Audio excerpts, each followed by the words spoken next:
Today, I will visit the former location of Camp Desert Center and Camp Coxcomb.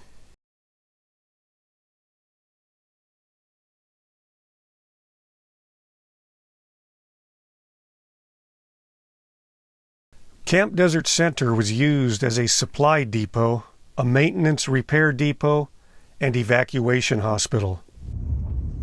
I couldn't find any photos of Camp Desert Center structures when it was part of the Desert Training Center.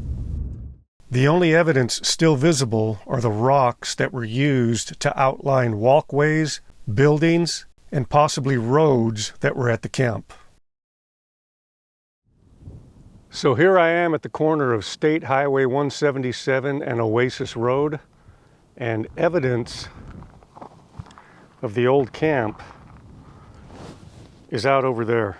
See, out here you have these rows of rocks that appear to have been used to outline sidewalks and maybe the foundations or the edges of buildings where the building met the ground.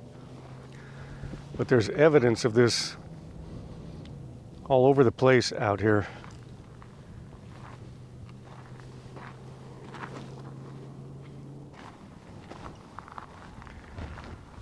This appears to be a sidewalk that was lined by rocks that they put in place. And as I get up here,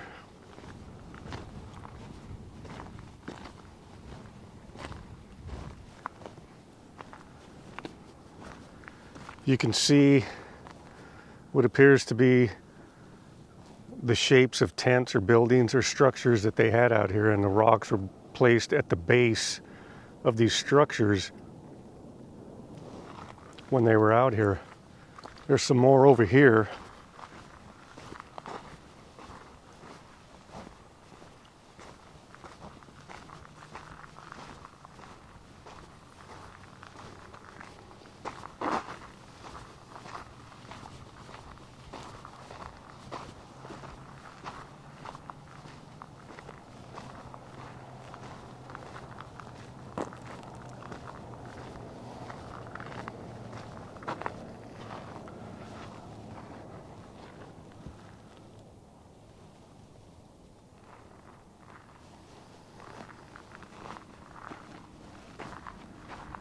And there appears to be a sidewalk over here, I think.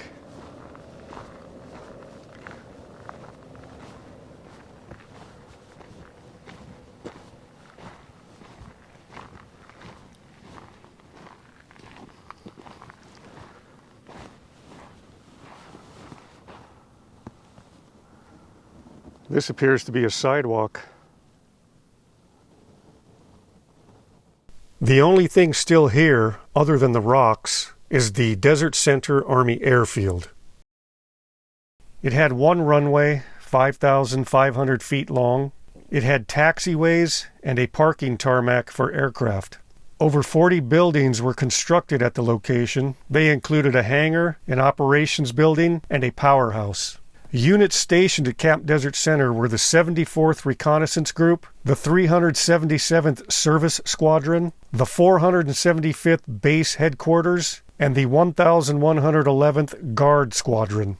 The 74th Reconnaissance Group flew reconnaissance, did aerial mapping, artillery adjustments, bombing, dive bombing, and strafing missions to support ground units during training or actual maneuvers. The 74th also trained personnel in aerial reconnaissance, medium bombardment, and fighter techniques throughout the war. It was deactivated November of 1945, reactivated in the reserves in 1946, then permanently deactivated on June 27, 1949. The 377th Service Squadron serviced planes and supplied parts for the 74th Reconnaissance Group.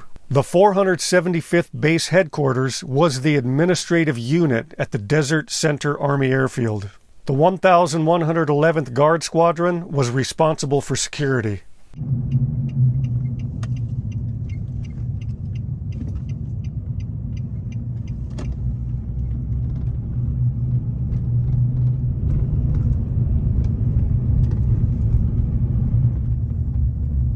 This is what the area looks like today. Can't see the airport from here, but it's over there. About 15 miles north of Camp Desert Center is the entrance to Camp Coxcomb, one of the divisional camps in Southern California.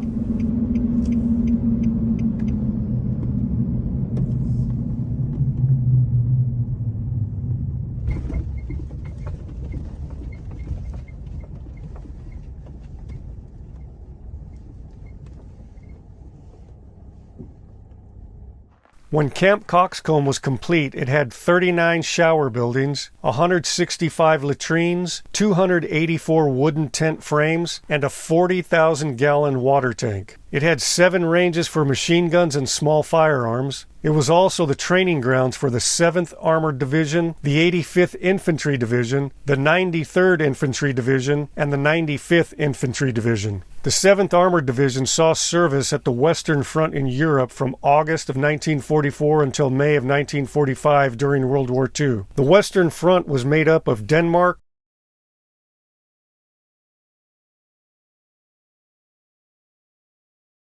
Norway,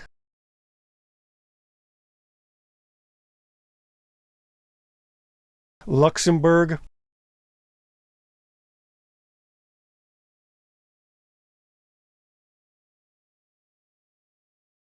Belgium,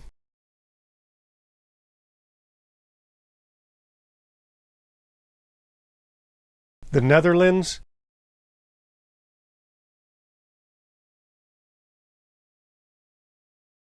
the United Kingdom,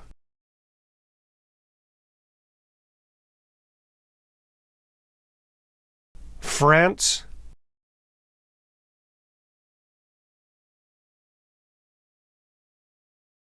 and Germany. The Western Front was also known as the European Theater. Here is a small unit of the 7th Armored Division in Viel-Somme, Belgium. The 7th also participated in the Battle of the Bulge. The 85th Infantry Division arrived at Camp Coxcomb in August of 1943 for desert training. They arrived in Casablanca, Morocco on January 2, 1944, over a year after George Patton landed in Casablanca.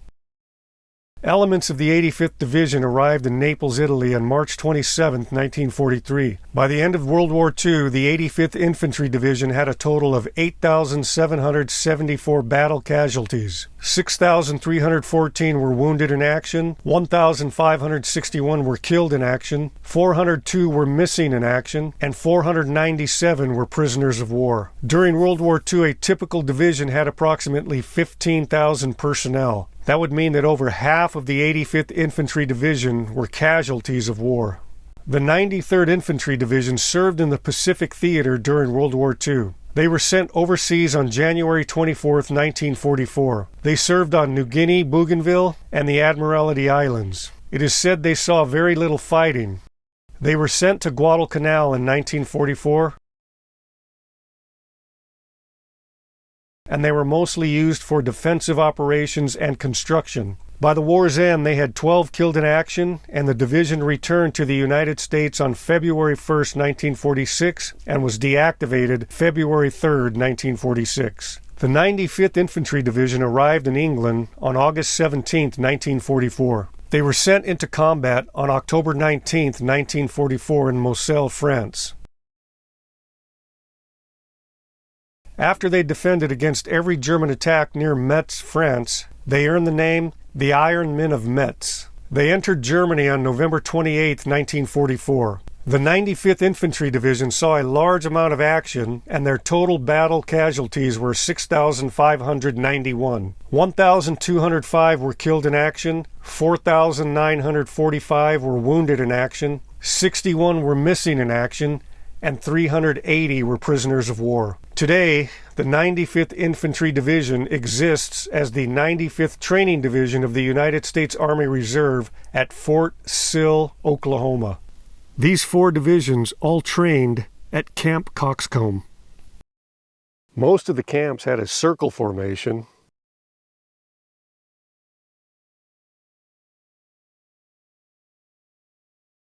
And right now I'm standing at the center of the Camp Coxcomb circle formation. There's a little monument here.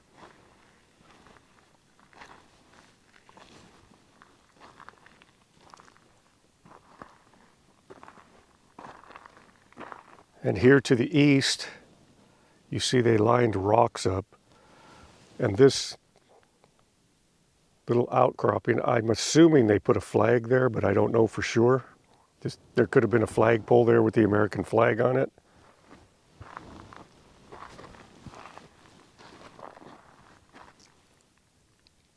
That's south.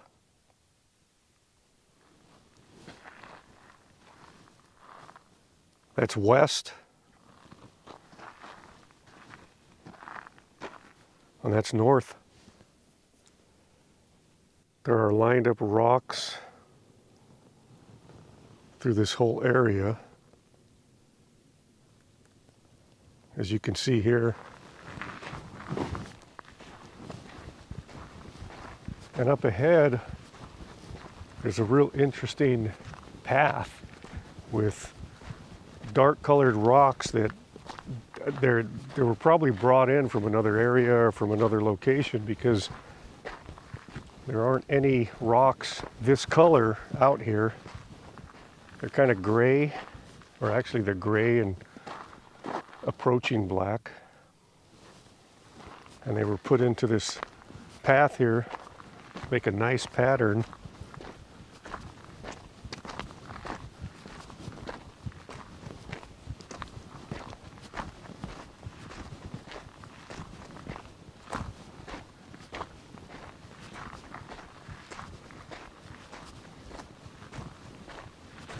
You can see up ahead here it splits left and right. I don't know if there was a building in the center here or what it was, but definitely something was here, as you can see.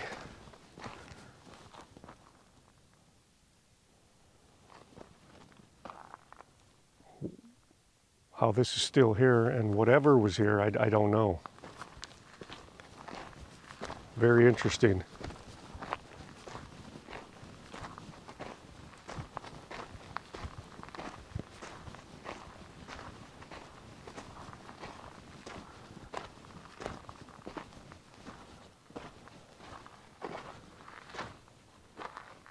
Pathway going that way. A gray rock pathway going this way. And the remnants of another pathway going that way. Looks like somebody built a little memorial with things that were left behind when they left the area.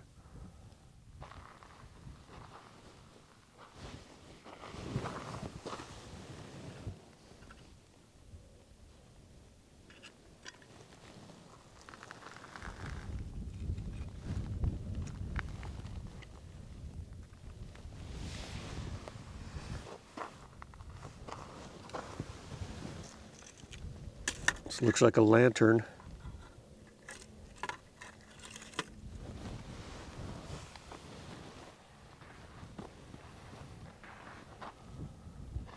These doors look like they could have been doors to a cabinet or something. They have the old World War II paint color on them. They're not very big.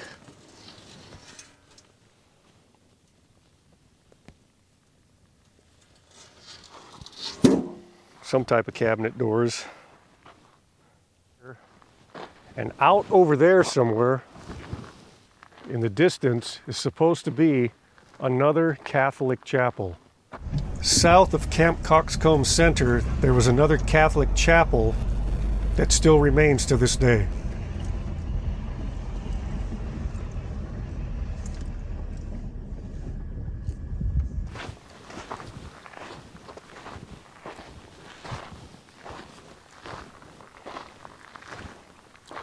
So this is where they had service for Catholic Christians here at Camp Coxcomb. This is what it looks like today. About a mile north on the other side of State Highway 177 is the location of the Camp Coxcomb Army Airfield. It has mostly disappeared, but you can still see a faint remnants of it today. Camp Coxcomb Army Airfield was an airstrip. The runway was 4,500 feet long, made of steel landing mats, and ran north and south. Small planes were used from this location to observe desert survival training, gunnery practices, and tank tactics training. These aircraft would also coordinate tanks and other armored vehicles from the air. In 1951, this airfield was used as a private landing strip for a short time. Now I'm going to backtrack, and directly across from the Camp Coxcomb Monument is another monument.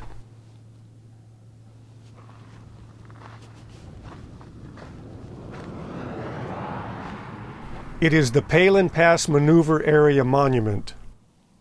This is where many men trained to go to North Africa, Europe, and the Pacific. This area was the largest training zone of the entire Desert Training Center.